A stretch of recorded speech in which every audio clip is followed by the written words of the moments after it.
Hey everyone, this is Mason, and you're listening to Herb Rally. Today's episode is another edition of the Herbalist Hour, and this time I'm joined by Madelaine Au. So Madelaine is the executive director and the creator of the Eugene Tea Festival, which I'm actually on the board of directors for this wonderful nonprofit. So I've had the pleasure of working with Madelaine quite a bit over the past few years. In this interview, we chat about how she got into tea culture, recommended books and resources, creating the Eugene Tea Festival, advice for those who want to start an event, and a ton more. So a huge thanks to Madelaine for joining me on the show. To learn more about the event, you could head to eugeneteafest.org. Links will be in the podcast show notes. And just to let you know that the event, we talk a bunch about it in this chat, but the event is May 26th, 2024 in beautiful Eugene, Oregon, which is actually where I'm from. Also, before we get into the show, I'd like to tell you about the clinical and business mentorship offered by Sovereignty Herbs. That's with Erika Galentin. So this is a 5-month online interactive intensive for landing the leap from herbalism student to a clinical practitioner. And here is what one of the graduates of the clinical and business mentorship said. They said, "This course saved me years of research, provided me visibility to a group of peers navigating similar obstacles and questions, and a clear roadmap for getting more serious about serving my community." So this online interactive intensive seeks to demystify and unpack the many facets of the business side of clinical practice, remove some of the startup guesswork, and prime you for the real-life experience of working one-on-one with clients. In this course, Erika shows you how to structure and build a safe, ethical, and profitable clinical practice with her 8-step business building blocks curriculum that will guide you for forming a solid foundation for launching into your clinical herbal practice with confidence and clarity, even if starting your clinical practice means working with only a few clients a month. So I've known herbalist Erika Galentin for many years, and I cannot recommend her teachings enough. If you'd like to learn more, you could go to sovereigntyherbs.com/business-mentoring.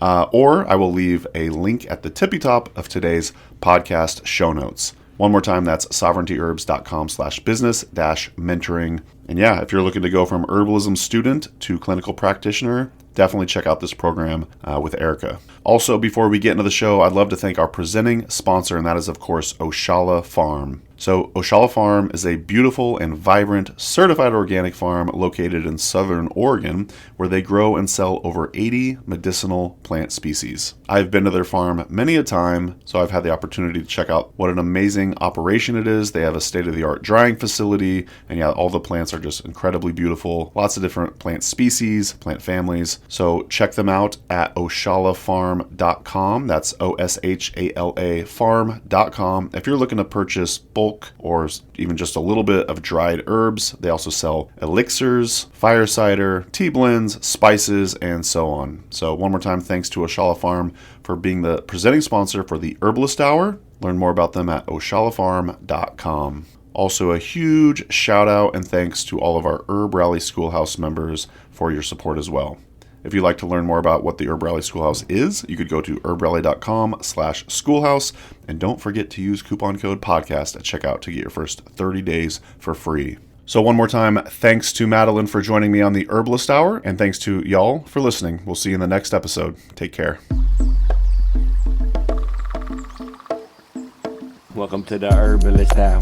This is where community gather, merging the power of people and flowers, the sweet and the bitter to the salty, the sour. Umami, it's time for the Herbalist Hour. Welcome back to the Herbalist Hour. Today I'm honored and excited to have on Madelaine Au. Welcome to the show, Madelaine. Happy to be here. Thanks, Mason.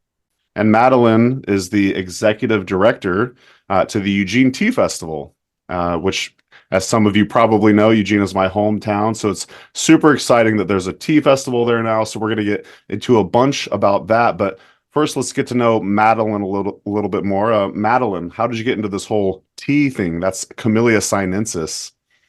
Yeah, so I think like most people, I grew up drinking herbal tea, so peppermint, licorice spice. My mom would make me a chai. And of course, being in Oregon, I was drinking Stash, which is a Portland-based tea company. And then it just kind of evolved into like falling in love with chais at coffee shops and then realizing that there was this whole world of loose leaf And then really falling down the rabbit hole when I went to the 2017 Northwest Tea Festival, where I was just like, wow, tea is this magical world. There's a tea community. And then from there, I just became someone that like goes to tea shops and tries to meet tea people and is like, oh, do you want to like, share teas and do a little tea in the park Where was the Northwest Tea Festival held? up in Seattle? Okay, so is it still going on to this day? It is, yeah, going strong. I went Okay, last year actually. It's at like the big convention center, so it's definitely a different vibe from the Eugene Tea Festival, but it's the OG in my opinion, the for sure. original tea festival. And they're just owning the moniker Northwest. So that's Seattle. Then we got the Portland Tea Festival, which I've been to twice. I absolutely adore that event. And then we got Eugene. So we're just going south on I-5. What would you say is like, is there one just south of Eugene too? Where are more tea festivals happening on the West Coast?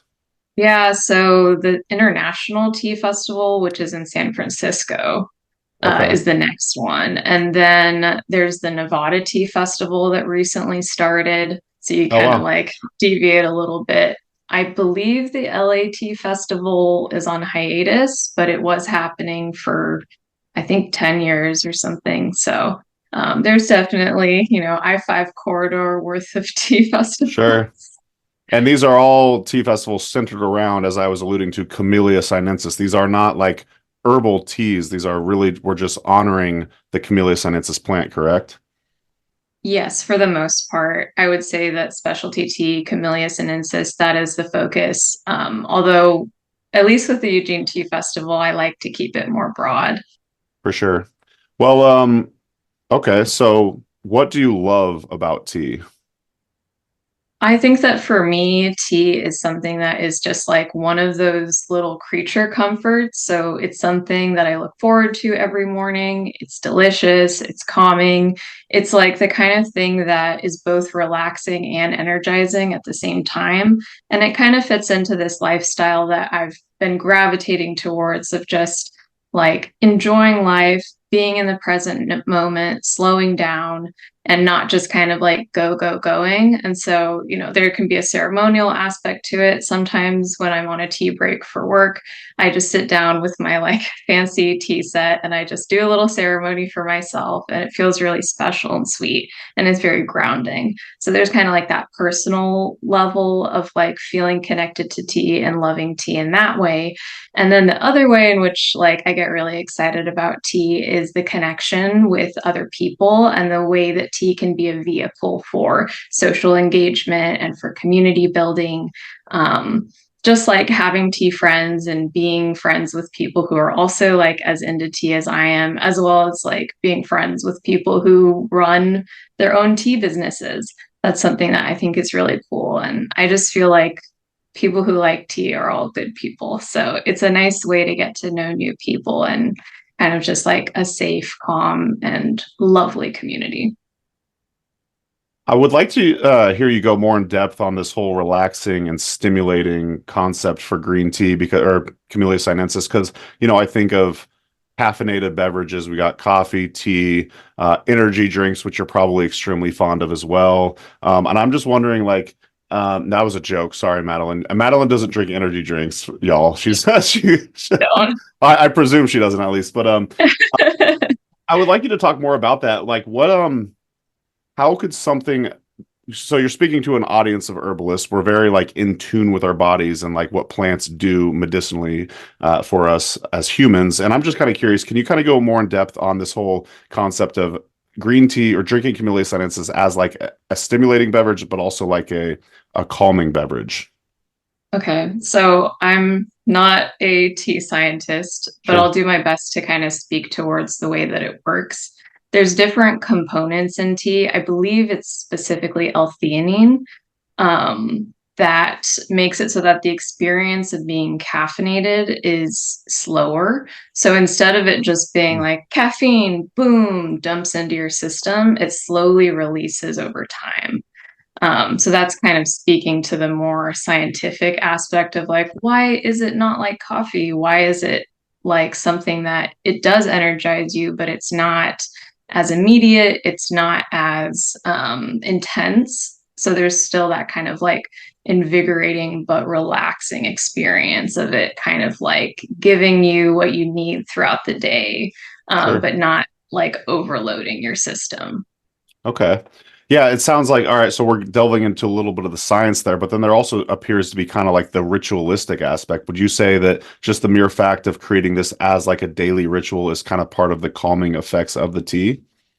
Definitely. I mean, when you think about like what is it that creates stability in our lives, rituals are definitely one of them, habits, creating healthy, good habits, and like slowing down, drinking a cup of tea, having that be something that you do before you start your day or kind of like as a break to allow you to center and ground yourself is also another element that makes it relaxing. And it's not like fast. Like when you're doing a tea ceremony for yourself, that Mm, can be like 15 or 30 minutes of you like doing multiple brewing rounds and like, steeping it, pouring it into one vessel and then into another vessel.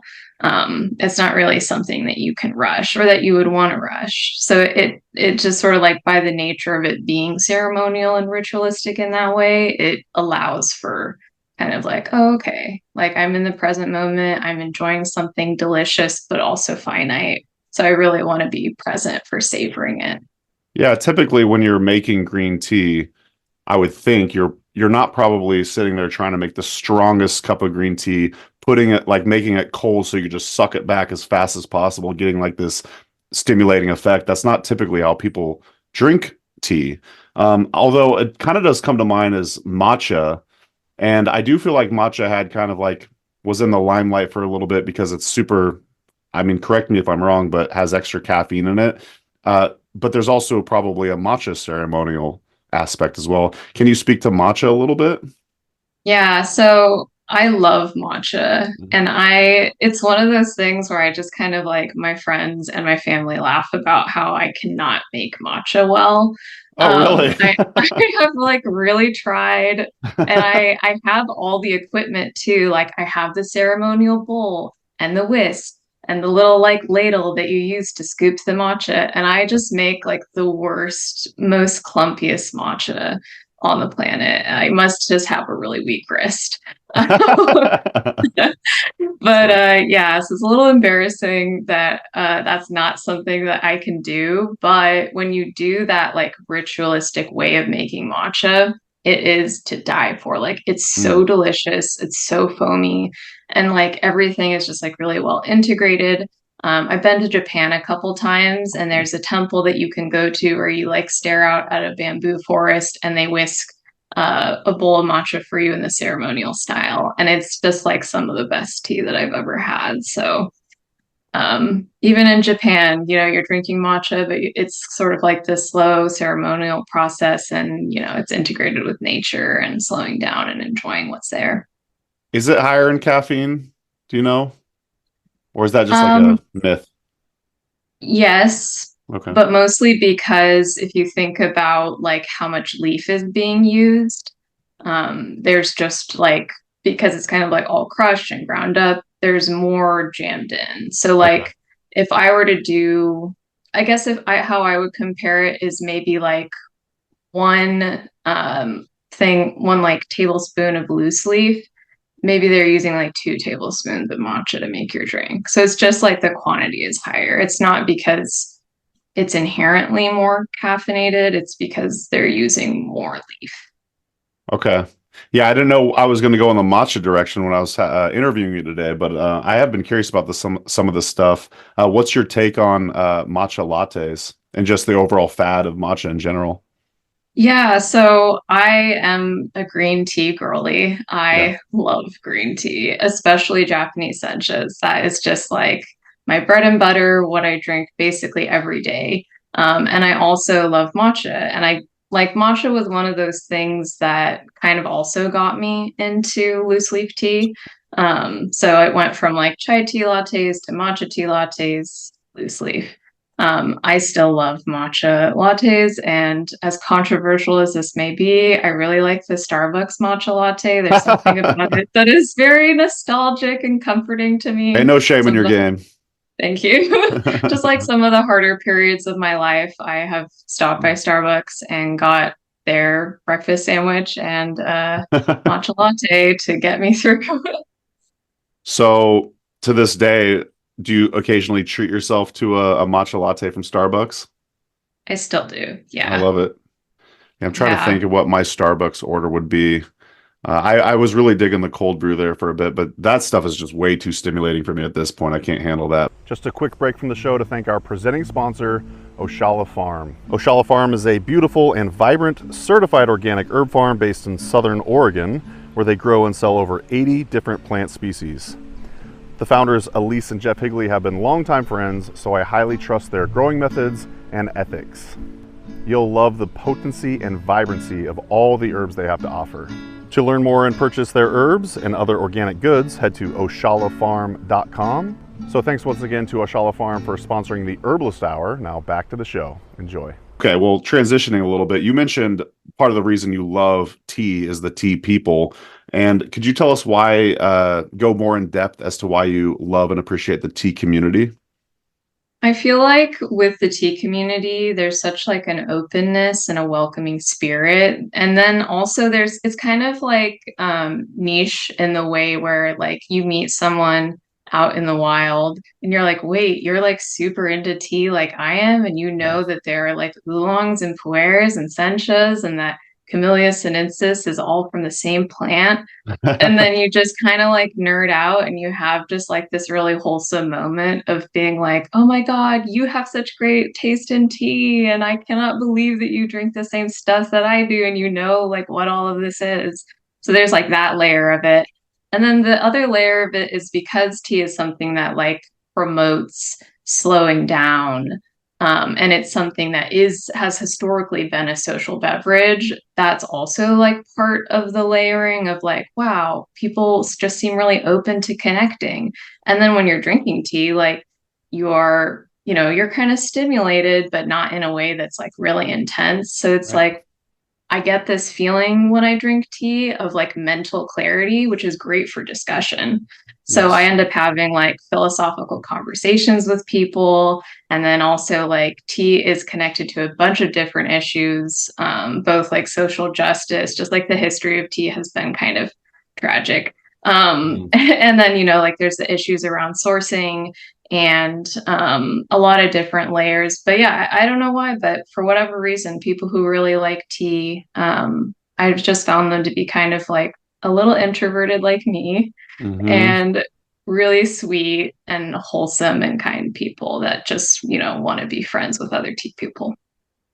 So yeah, some people use booze as a social lubricant. Actually, tea, I found, especially attending the Portland Tea Festival a couple times, it really was like an incredibly social event. I mean, just you're on that, like you said, like L-theanine, like that high, and that caffeine is just like drinking tea for hours on end with a bunch of really cool people is just an incredible feeling. And you mentioned like the whole nerding out with people with like similar tastes and just interests. And you're speaking to the herbalist audience, and I think that's one of the reasons why the herbal community is so tight knit is because we just love talking about the plants. And we all love nerding out on it nonstop. I was telling you before we got on the call that I was listening to you on the Spent the Rent podcast, which is like a local Eugene podcast. So shout out to them. You mentioned that you're interested in herbs and herbalism, but you don't define yourself as an herbalist. Are you still kind of interested in that path, or is it just kind of something you do on the side? 100%. I like so, and this kind of leads into something that I mentioned too, but I have had to like cut back my tea That's right. consumption a lot because while like caffeine and tea is not as intense as coffee, it Yeah. is still not something that you can just dump into your system endlessly. I think I found for me the sweet spot is just 1 cup a day, which is super sad because I love tea. Yeah. But my way of being like, okay, tea is more for me, tea can be more than just Camellia sinensis. It doesn't have to be caffeinated. I like just having a hot beverage. And I also like having plant allies and having teas that are actually like good for my system. So Totally. there are like other beneficial properties that I can be bringing into my day um, through other herbs. And that's why I've become more interested in herbal teas. Now, I say that I don't think I know any more than I did last year. Fair enough. You've been busy. Yeah. Yeah. I'm like, I can't tell you the last time that I read a book about like herbs or tea. I was super into it when I was in college and even like a couple years out of college where I was just reading books left and right. But now I mostly read self-help books. So Oh, fair enough. So two follow-up questions to that. When do you drink your one cup of tea during the day? So I have realized that I can't have caffeine on an empty stomach, and Mm. a lot of people may find this to be true for themselves. So I typically have my first cup of tea either after breakfast or I have it right before lunch or after lunch. So I Okay. usually try to accompany it with a larger meal. That way I don't get, for me, like the munchies. I get really hungry when I drink tea on an empty stomach. And Mm. then I also get kind of like, even if it's just one cup, my caffeine tolerance has just, I obliterated it by abusing it. So I now I get don't it. have much. Totally. Yeah, absolutely. I kind of feel the opposite for me at least. I just want to say like consuming stimulants, I feel like kind of push out my appetite, but I could see how that would happen for you. Yeah, definitely. You mentioned self-help books, and also I'm a fan of the genre, so I'm just kind of curious if you have any books that you've been reading or read recently that you'd like to recommend. Yeah, so I have been really into meditation, and then I also was learning about nonviolent communication last year. So I read Say What You Mean, which is like a Buddhist or meditative take on nonviolent communication. And that was a really good read. So I definitely recommend that. I don't remember who the author is. Okay, that's fair. I'll try to remember to look that up and include that in the podcast show notes. I'm sure I could find it. Um, are there any lessons that you could recall and potentially share with the audience, or is that putting you on the spot too much? No, it's not. So I meet with like a group of older ladies every other week, and we like meditate and talk about different topics. So I just recently talked about this book with them Awesome. and what That's my like cool. favorite takeaway was. So good timing. All right, let's hear Um, it. And take your I time with think it. Teach us, Madelaine. so for me, like my favorite takeaway was that when it comes to getting your needs met, there is a lot of grieving involved. Mm, And just this idea of like what do you do when someone can't meet your needs or you're realizing that you have an unmet need and it doesn't look like, there's any way for you to get it met anytime soon. And the answer is grief. And I think that that is mm. beautiful. And I don't know, what other areas people are in, but I know that in Eugene, there's been kind of like a lot more community around community grieving, Mm. and having like ritualistic grieving. But even just like on a personal level, being able to have those conversations with myself and to validate my emotions and to grieve my unmet needs, it's just a really healthy way to live life. And it is still honoring those needs without making it like, oh, well, this is just, I shouldn't even have this because it's not ever going to be met.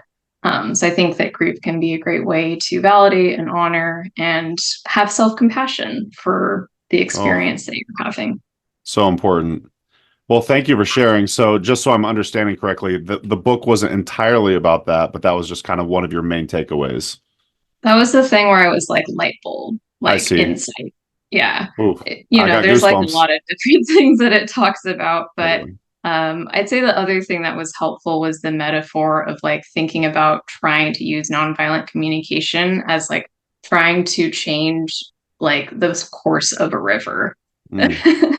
So you're like the water is flowing very strongly in one direction, and to try and get it to slowly deviate and go on a different course, it's a very slow process. So just to be patient with yourself as you're trying to learn how to communicate compassionately with other people. Love that. Do you, so this is something that I feel like I need to work on. I feel like I'm always on to the next book or the next podcast or whatever.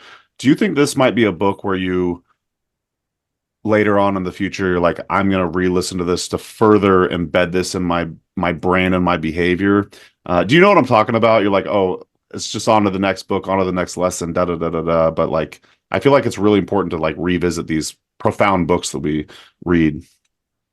Yeah, definitely. I mean, I would say that I read books at such a slow pace that I am definitely like trying to integrate them as I'm reading them. But that is a book that I would read again.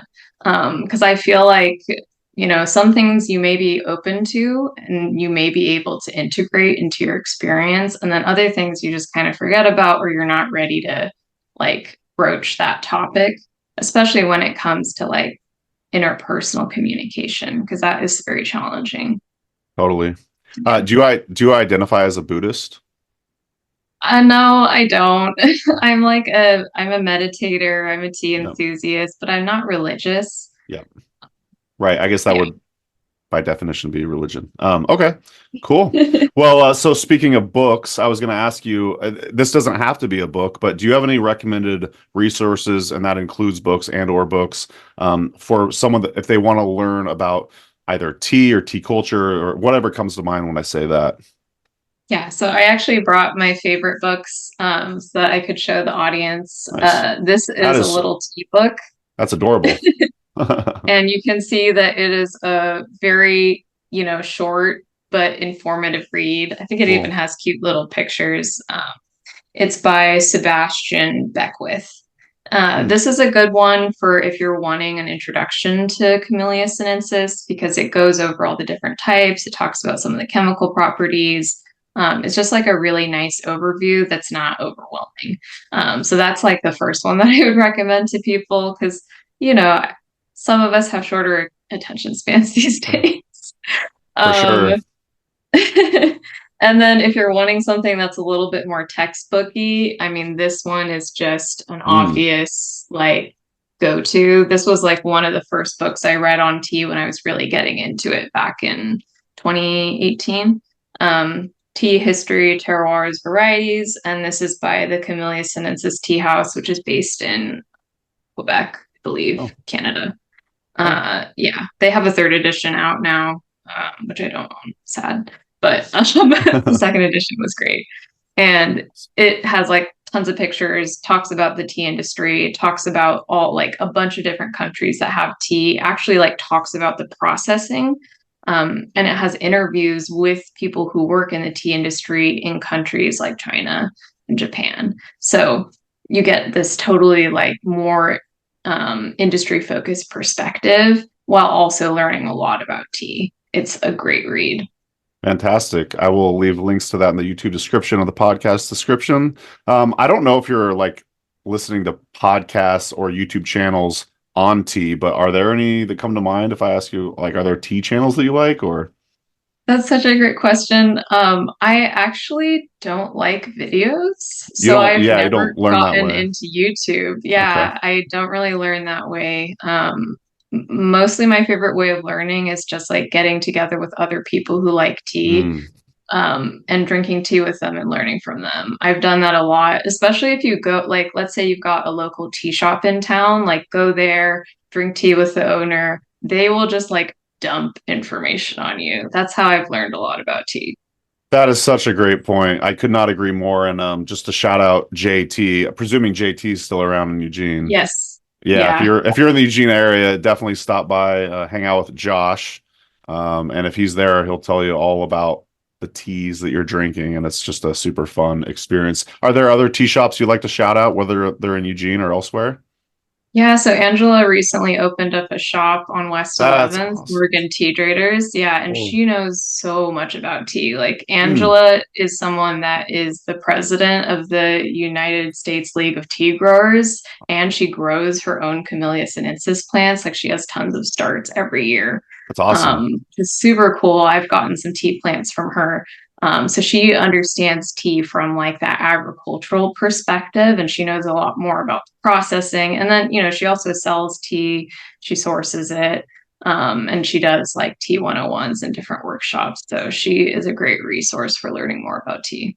Super cool. Didn't know that. And also, Angela is on the board of directors for the Eugene Tea She Festival. is. So that's a nice segue to talk about the Eugene Tea Festival. So you started this event, at least I want to say a few years ago, and then the whole what happened? Was it like COVID or something? Something Yeah. happened, and put it on hiatus, and you stuck through. And first of all, let's hear a little bit about the history of the Eugene Tea Festival. Yeah, so I started the Eugene Tea Festival in 2019. In 2018, I was the volunteer coordinator for the Portland Tea Festival, but then I moved to Eugene, still kind of like high off of that tea festival energy, and also friends with like Angela from Oregon Tea Traders and Raj from Young Mountain Tea, and talking to them about like, tea community, tea festival. And they were like encouraging me to start a tea festival in Eugene. And I was like, yeah, why not? I've already been the volunteer coordinator. I can do this. And then the pandemic happened. And so, there was like a lot of discomfort around meeting in person, which makes sense. I also felt uncomfortable at the time. There were a lot of questions around like, is it safe? Is it sanitary? And it's like a pour fest. So you're sampling teas using the same cup. It's not exactly COVID friendly event. And like we could have thought about ways to put restrictions on it, but I think that it would have killed the intent of the event. So I'm Totally. glad that we waited until 2023 when it's like people are vaccinated, we're feeling safe, we're feeling comfortable. It's not like killing people the way that it was at the beginning. Yeah. Yeah. So that's kind of like I guess the short of the history for the festival. But I'm kind of glad we waited because the venue that we're using for the festival didn't exist in 2019. They built it during the pandemic, and then it wasn't until like late in 2022 that the farmers market started using it. And it is just like this beautiful indoor outdoor venue. So we're able to have indoor vendors and outdoor vendors, and there's airflow and there's water and there's like so much electricity. It's insane. Like we're never going to have a blackout or have to worry about electricity because there are just so many like individual outlets in the ground of the venue. It was like it was built for the tea festival, and then we got to use it in 2023.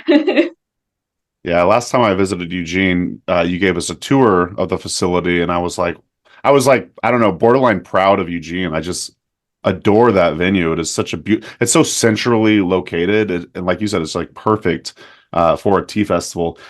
Uh, you may have told me this already, but why did they build that building? Was that for the farmers market, or was that the intent? So, yeah, the farmers market used to be located in that area, but it was just like a parking lot. And Okay. then they wanted to make it so that the farmers market was able to meet basically almost all year. So now, I think in the past it was like more limited, like maybe Mm, they opened it in May or April, and then they had to kind of shut things down in like October.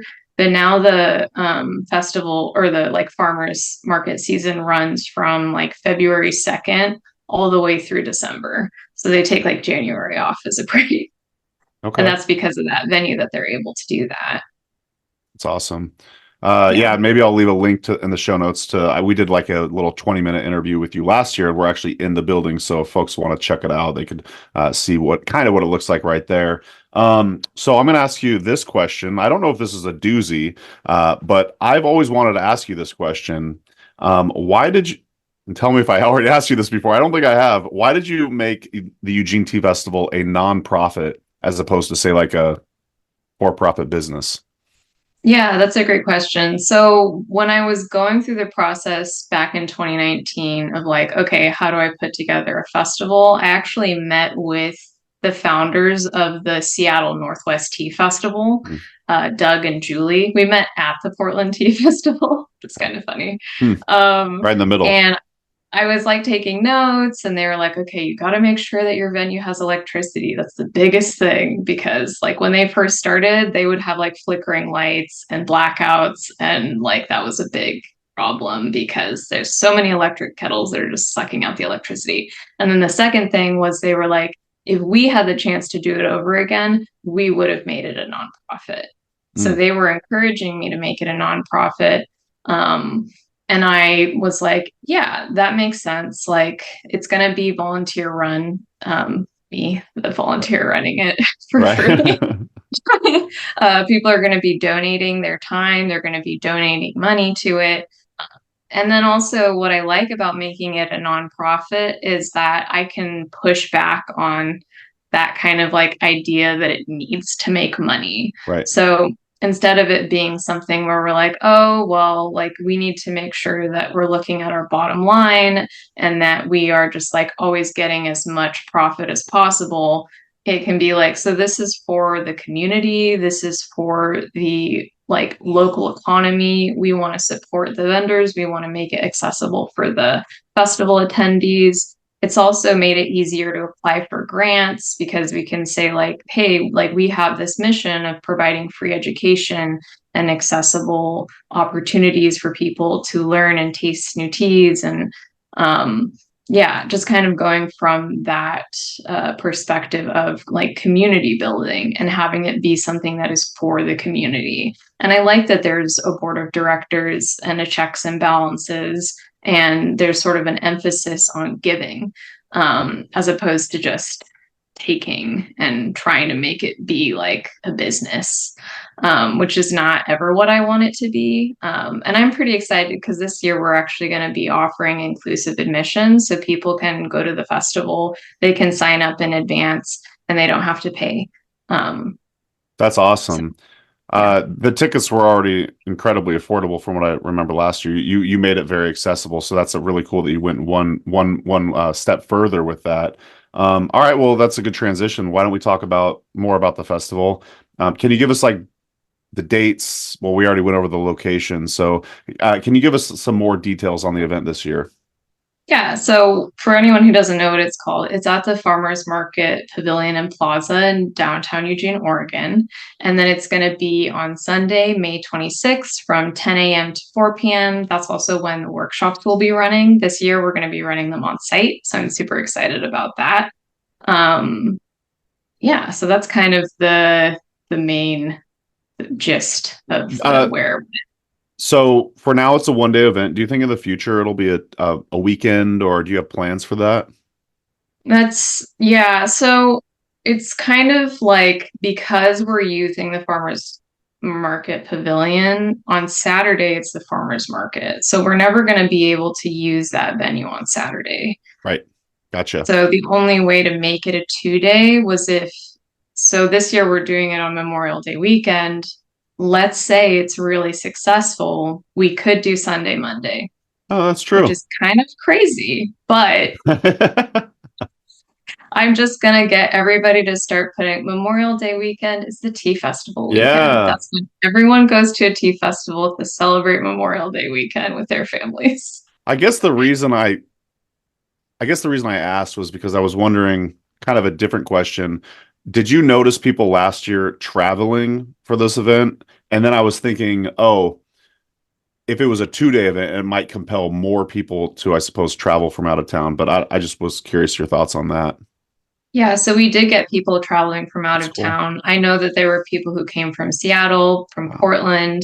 I had some people who said that like they had travel plans and they canceled them to come to the Eugene Tea That's Festival. awesome.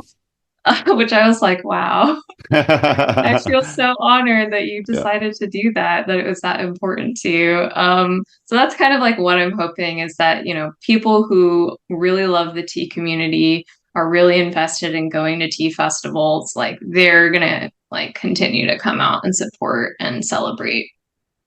Well, it's time to brag, Madelaine.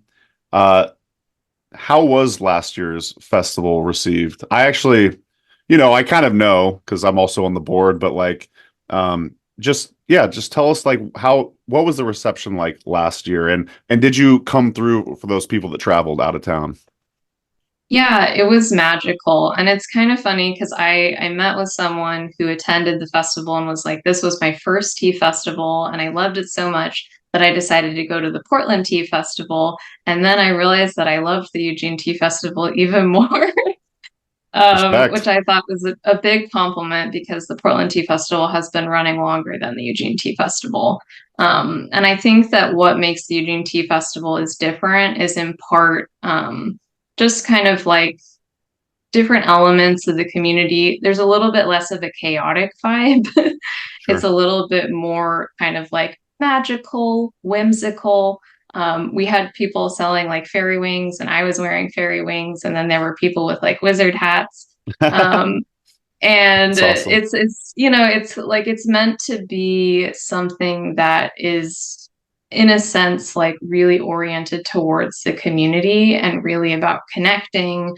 And I think that the overall flow, like there were always people at the event. We had about like 500 attendees, but it wasn't overwhelming. And because of the way that the space is, we can continue to grow the festival while still keeping those areas of sort of like tranquility and calm and like having manageable flows through multiple aisles. So trying to make something that as we continue to grow it is still kind of like holding on to that spirit of like this is supposed to be fun and relaxing.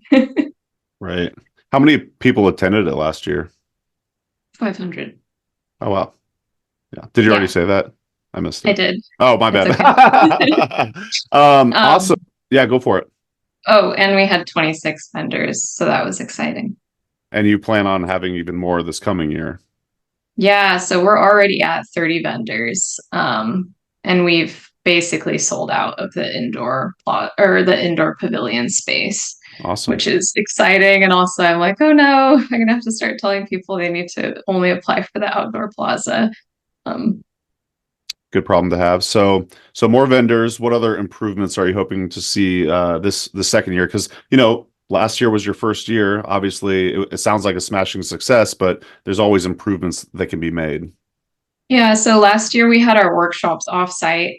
And part of it was just because, it's the first year, having it in a building made it so that we didn't have to do any of the logistics of setting up like workshop tents on site. But it also made it less accessible for people, and it made it a little bit harder for people to do both the workshops and enjoy the festival itself. So this year, having it on site is going to make it so that it's easier for people to attend the workshops, and they'll be able to kind of integrate their experience better. So that's something that I'm really excited about. um, and other things that I'm excited about is that we're going to have a tasting cup for the general admission. So for folks who pay $10, they'll get to have a cup that they can take home. Last year, largely due to us having a limited budget, we just did compostable tasting cups. And some of the feedback we got is that, as you're pouring hot water over and over again into these compostable cups, they do start to basically melt. Right. um, so they were composting during the event itself. Right. Right. It's like, hey, it's sustainable, but it Right. might not be it's not really the experience Yeah. that, I necessarily want people to have. So I'm excited that this year we have the funds to be able to invest upfront into buying tasting cups that will also be like, oh, this was from like the 2024 festival and it has the logo on it. And it's something that like you can use, in your tastings at home or just display proudly in your tea cabinet. What are the cups made out of? So we're doing sourcing right now, and Okay. we're picking between porcelain, glass, or maybe some other kind of ceramic material. And then it'll have the Eugene Tea Festival logo on it, as you said. That's Yes. super cool. Awesome. Yeah, that'll be a reason to attend alone. You mentioned classes on site. Do you have any confirmed classes yet? For the listener, we're recording this February 9th, 2024. We'll try to get this episode out ASAP. But just as of now, do you have any classes confirmed?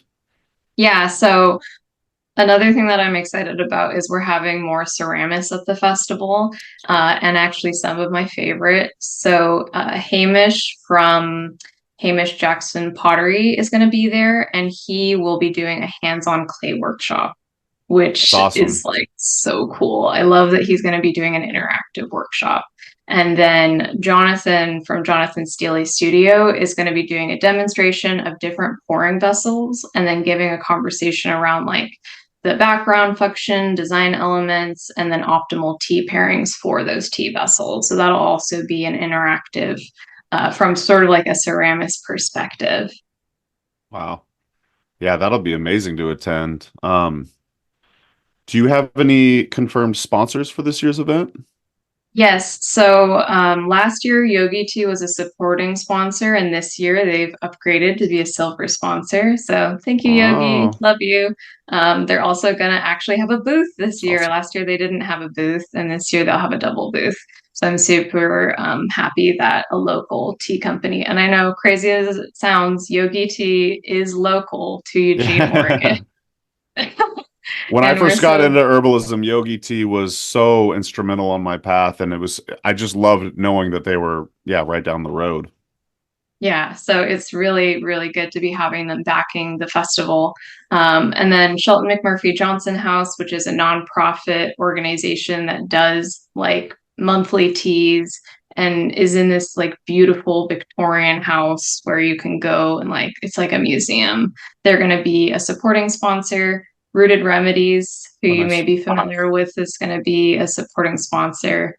Um, and I actually, the Eugene Tea Festival got me like super into Rooted Remedies. So now I am Nice. a very loyal customer and I love everything that Cass makes. So I'm very happy that she's supporting the festival.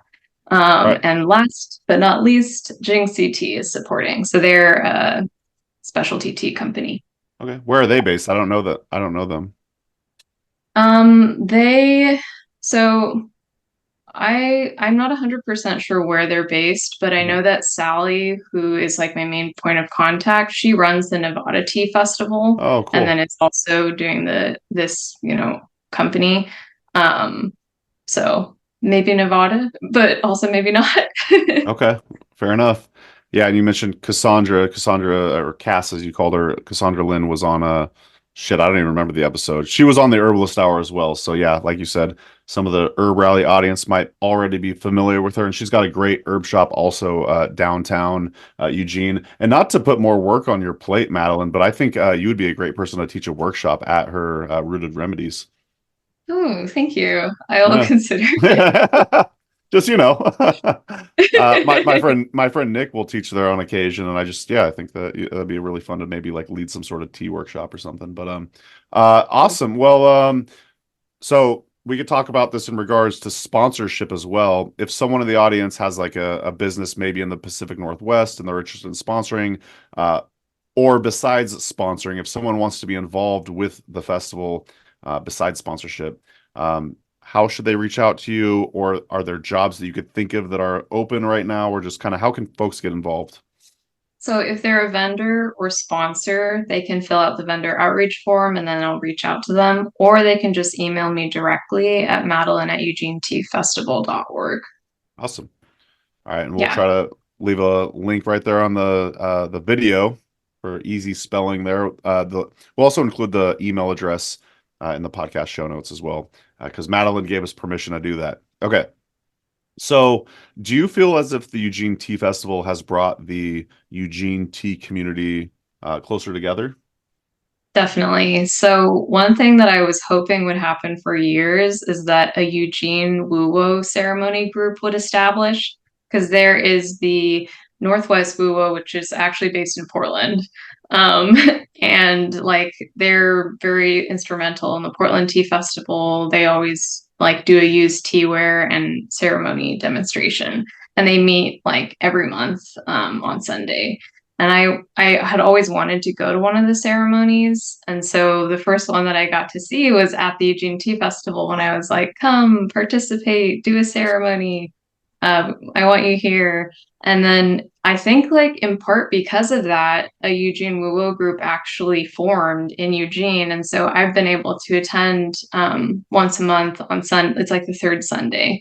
Um, and we all like get together, bring our teaware, pour our tea. We get to try like different teas from other people. It is like a silent ceremony, so you kind of have to like meditatively pay attention to what everyone is doing, and you try to like brew at the same time and do the different steps at the same time as the other people. So it's just like a really cool experience, and it's like a tea community that has formed that meets monthly and exists. And I feel like the festival is in part thanks to that because enough people gathered and were interested and filled out, like a form to sign up for this group that it actually became a thing. Yeah, and then the second year is going to come around. It's just going to further bond everyone even more. A question that just came to mind is last year, so I've organized a lot of events as well.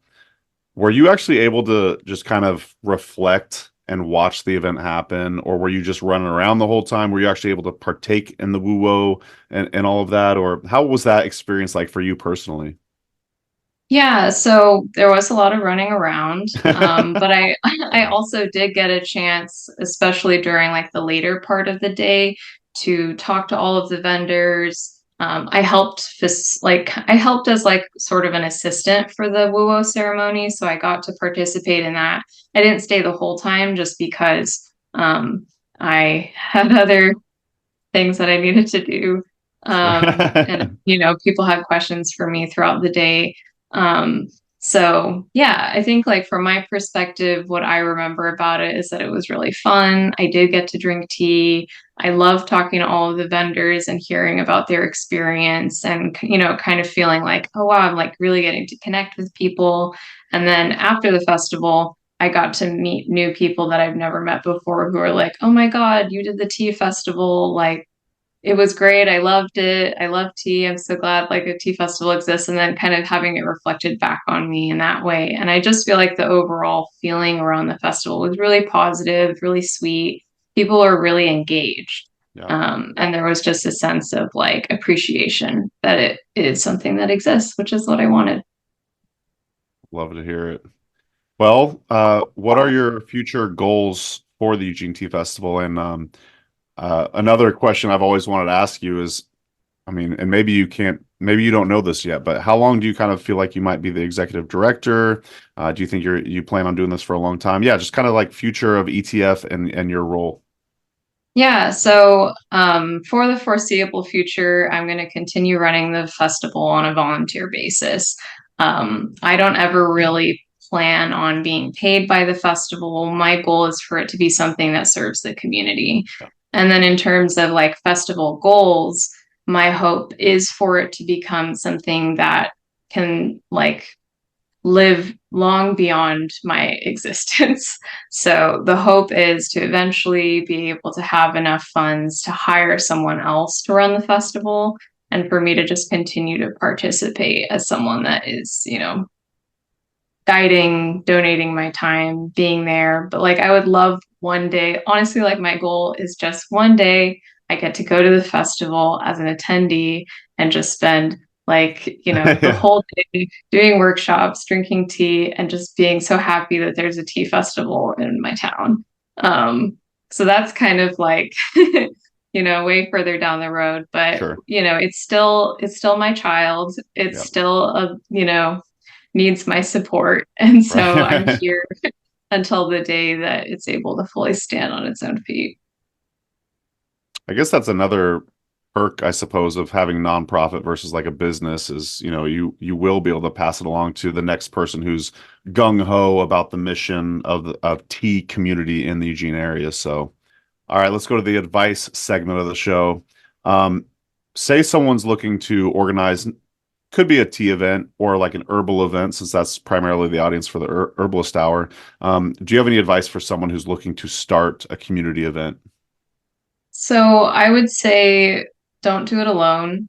Hmm. Even from the very beginning, I wasn't doing the tea festival alone. I was talking to people, I was getting advice, I was asking people like Mason to join the board and provide their support and their input and knowledge and expertise. And I don't feel like I would have had as successful of an event if I had just been trying to do it all myself. So definitely from the very beginning, I was like, I don't know what I'm doing, but I'm going to talk to people who have done something similar and know what they're doing, and then try and get them to be involved and invested in my idea. That is that might be the advice.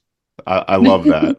It really does take a village and creating a community event. So awesome. Thank you for sharing that. So, all right, we did the advice segment. Let's get to the cliche question segment. A lot of people say don't ask guests what their favorite herb is. I never do that, but I'm going to kind of do that with you. So I'm going to ask you, um, if you could choose just three teas, and they got to be Camellia sinensis, all right? What are your favorite three Camellia sinensis teas? So, not to do too big of a shout out for different companies, but Please do. um, Japanese sencha, anything from Sugimoto is Okay. amazing. Getsudo also has a really good sencha as well as genmaicha. Hmm. So that's like number one, like what I basically drink every day. When I'm feeling like doing something different, I usually have an Alishan Black, which is kind of like a oolong inspired black tea from floating leaves. It's like sweet and just a wonderful daily drinker, and I really like that one. So that's something that I restock up on. And then I guess third place, I don't necessarily know if I'd give it to a tea. Maybe a milk oolong, like a velvet oolong. Portal Tea, that has a location in Eugene. They have a velvet oolong that's really nice. And that is also something that if I had more money, I'd probably buy like a Oh pound. yeah, I But know, I'm right? already buying like 5 pounds of sunshine, a pound of Alishan Black. So Are these like bricks or they're not loose? bricks, Yeah. but it's loose leaf. They're like the oolongs are little balls and then that are kind of like tightly rolled up. And then the Okay. sencha is kind of like finer, almost like flat needles is what it looks like. Yeah, I remember when I first started going to JT, he would have these like bricks of tea, and I just thought that was so fascinating for whatever reason. And very cool. Well, thank you for sharing. Do you have any uh transitioning away from the Camellia sinensis, do you have any plant allies or favorite herbs that you like to use in your daily life? So I did want to give a shout out to Rooted Remedies for their restorative tea. Mm, So I know it's not facing the right way, but that's all right. it has calendula, plantain, dandelion, burdock, nettles, marshmallow, yarrow, and licorice. And Excellent. I really like this tea because I've been having like a chronic dry throat and some acid reflux symptoms Mhm. for, let's say, 2 or 3 years. And not to be like that person that is just like, this tea cured my symptoms, but I don't like suffer anymore. And I drink this tea basically. This is like the tea that I drink every morning. Herbs work. And it just really helps coat my throat. And it just kind of I have to kind of talk for my job a good amount of the time. So having something that is supporting my ability to feel comfortable and not feel like yeah, I so Rooted Remedies has a bunch of tinctures and teas that I like to use that are all great for my throat. And a lot of them use similar ingredients to what I just listed. I should know this, but do you know if she sells online? She I could look. does, Okay, yeah. cool. So I want to say it's rootedremedies.co. Yeah. Yeah, .co. Rootedremedies.co. We'll leave a link to that in the podcast show notes. So awesome. Well, thanks for sharing. Yeah, and one more time, shout out Cassandra Lynn and Rooted Remedies in downtown Eugene. Fabulous herb shop, which again we got to visit, and she was on the Herbalist Hour as well. That was a super fun interview to get to know her more as well. I wasn't going to originally ask you about this, but we still have a couple minutes. Madelaine, what does your meditation practice look like?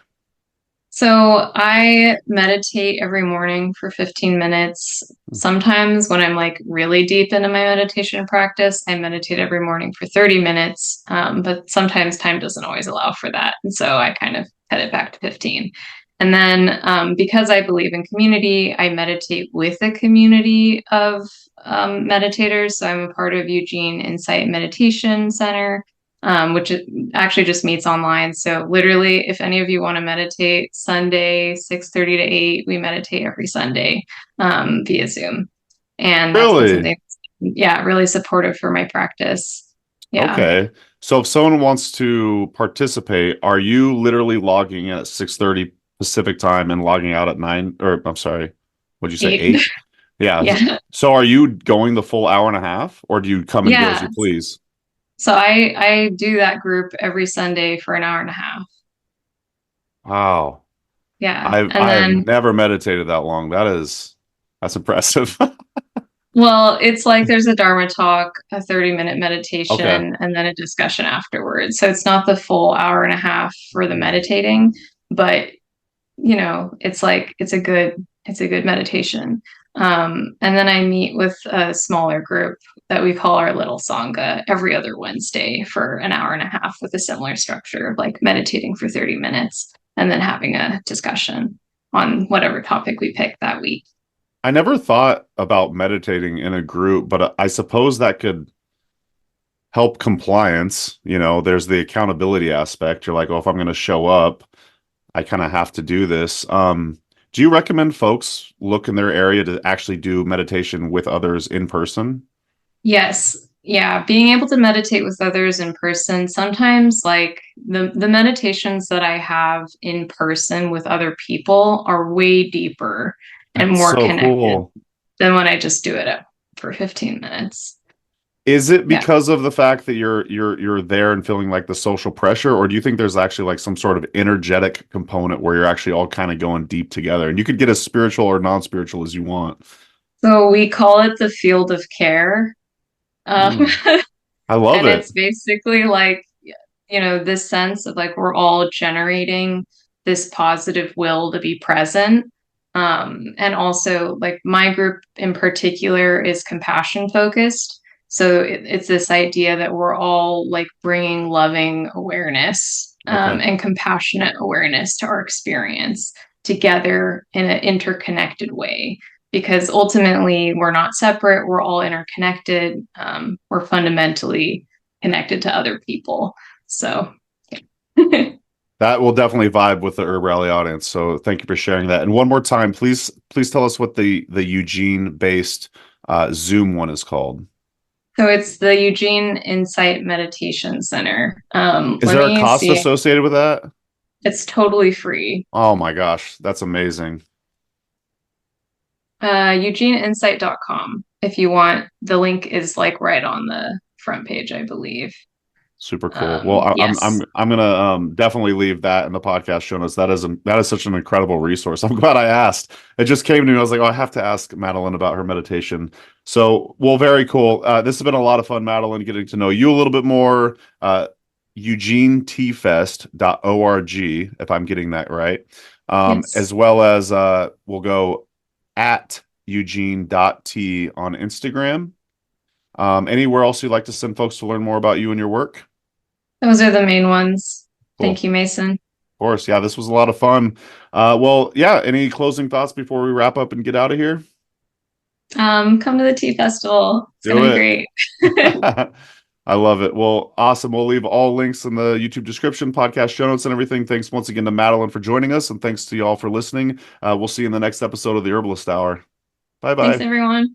And that's going to do it for today's episode. Thanks so much for listening to the Herb Rally podcast. If you'd like to hear more from us here at Herb Rally, we now have a text message community, believe it or not. Basically, it's just updates from us. We send about 1 to 7 texts per week, notifying you about new events, videos, courses, podcasts. You get the idea. It's pretty much like our email newsletter, just in text form. So if you'd like to receive text messages from Herb Rally, just text JOIN, that's JOIN, to the number 541-256-2895. Again, that's JOIN to number 541-256-2895. And to stop receiving text, that's easy too. Just text STOP to the same number. It'll opt you out immediately. Okay, thanks again for listening. Have a great rest of your day.